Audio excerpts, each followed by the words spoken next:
Hey, it's Lynn, and in today's video, I want to dissect a song that I think is one of the most quietly devastating pieces of songwriting in Taylor Swift's entire catalog, Tolerate It, which is track 5 on 2020's Evermore, which, for the record, is my personal favorite album in her discography.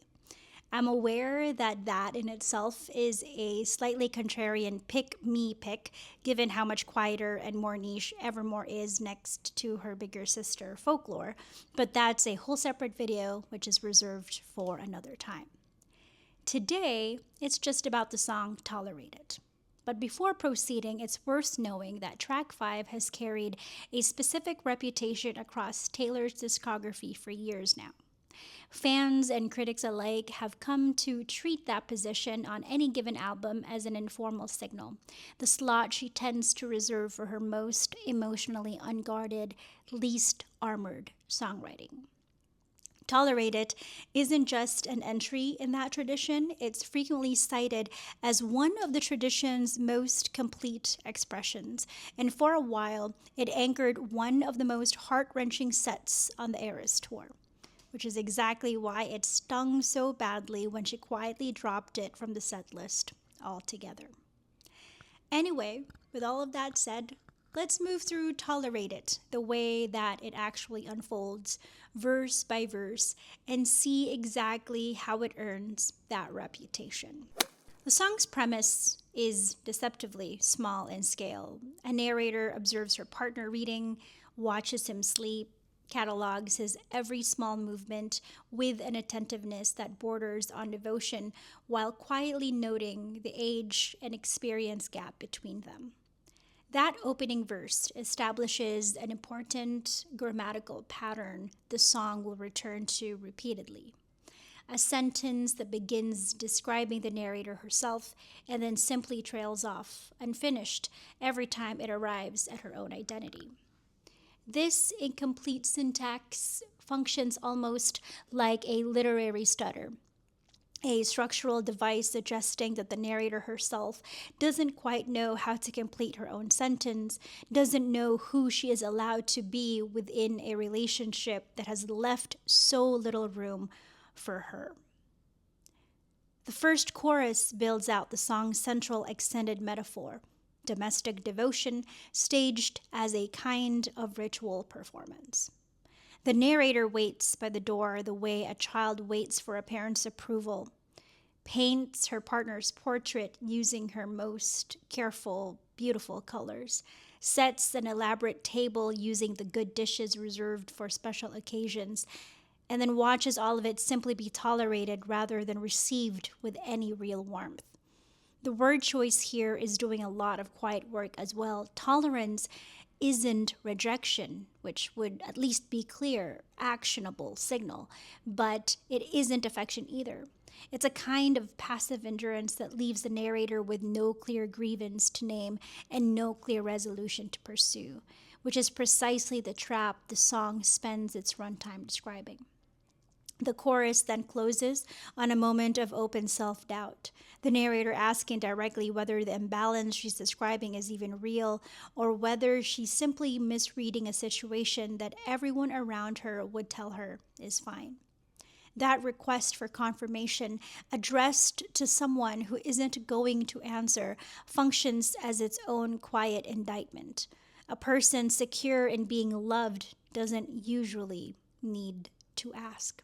The second verse extends the devotional metaphor into a more explicitly marital and domestic territory, describing the narrator greeting her partner as though welcoming home a returning war hero, absorbing his failures and lapses without complaint, polishing the household's dishware until it gleams. The alliteration threaded through that image gives the line a controlled, almost obsessive precision, mirroring the narrator's own compulsive attentiveness to a partner who isn't offering the same attentiveness in return.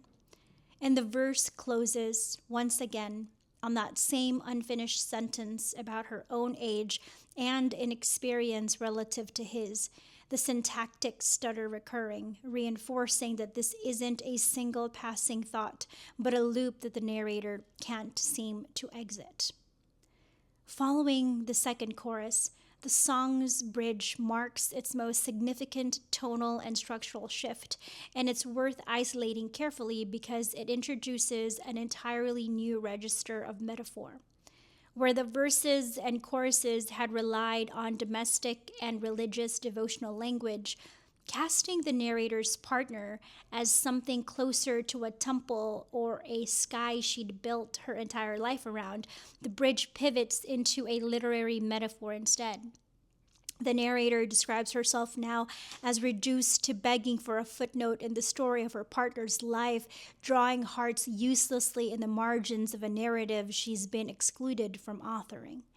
This shift from religious to literary imagery is a meaningful escalation. It reframes the entire relationship as a text, with the narrator moving from central subject to co-author to finally an unacknowledged annotation in someone else's story. That's a considerably darker image than simple neglect. It's erasure staged specifically as a narrative demotion.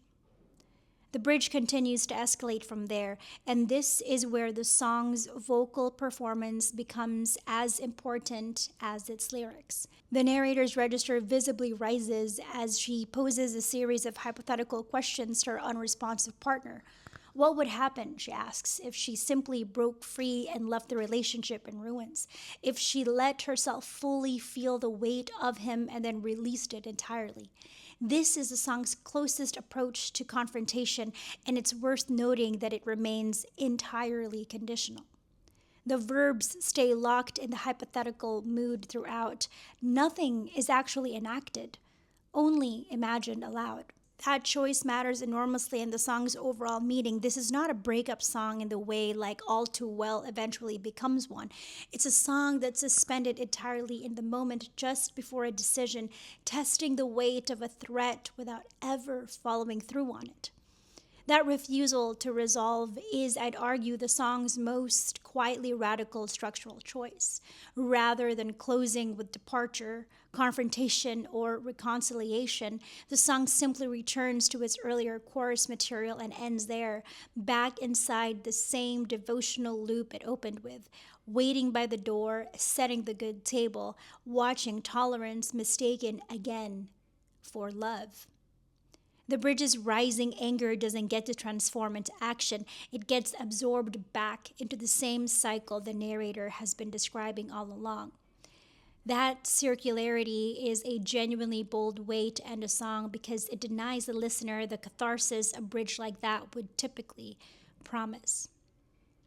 It's worth noting, too, that Swift has spoken directly about the song's literary origin, describing it as inspired by Maurier's 1938 Gothic novel Rebecca, in which an unnamed young narrator marries an older, emotionally withholding widower and spends much of the novel feeling perpetually overshadowed and quietly endured rather than genuinely loved. Swift has said she recognized something of her own experience in that dynamic, and the parallel is legible throughout the song. The age gap explicitly named in the lyrics, the sense of a partner whose attention is fundamentally elsewhere, the narrator's persistent, almost compulsive attempts to earn a warmth that never quite arrives. All of it is present. Borrowing directly from a Gothic source text also explains some of the song's tonal register. This isn't simply melancholy, it's closer to haunting, a relationship the narrator can't fully inhabit because someone or something else already occupies its emotional center. Taken as a whole, Tolerate It earns its reputation as one of the most heartbreaking entries in Taylor's Track 5 canon precisely because it refuses easy catharsis. It doesn't offer the audience a clean villain, a decisive ending, or even full certainty that the narrator's grievance is legitimate rather than imagined. What it offers instead is something much closer to lived experience. the exhausting, repetitive labor of trying to earn affection from someone who has already decided, quietly and without cruelty, that mere tolerance is enough. That refusal to resolve is exactly why the song continues to be singled out years after its release as one of the rawest, least performative pieces of songwriting Taylor Swift has ever put to tape. And that's it. That is my dissection of Tolerated by Taylor Swift. If you have some thoughts, which I'm sure you do, please leave them down in the comment section below. I would love to interact with you. And as always, thank you so much for watching. You are awesome. Stay awesome, and I will see you in my next video. Goodbye.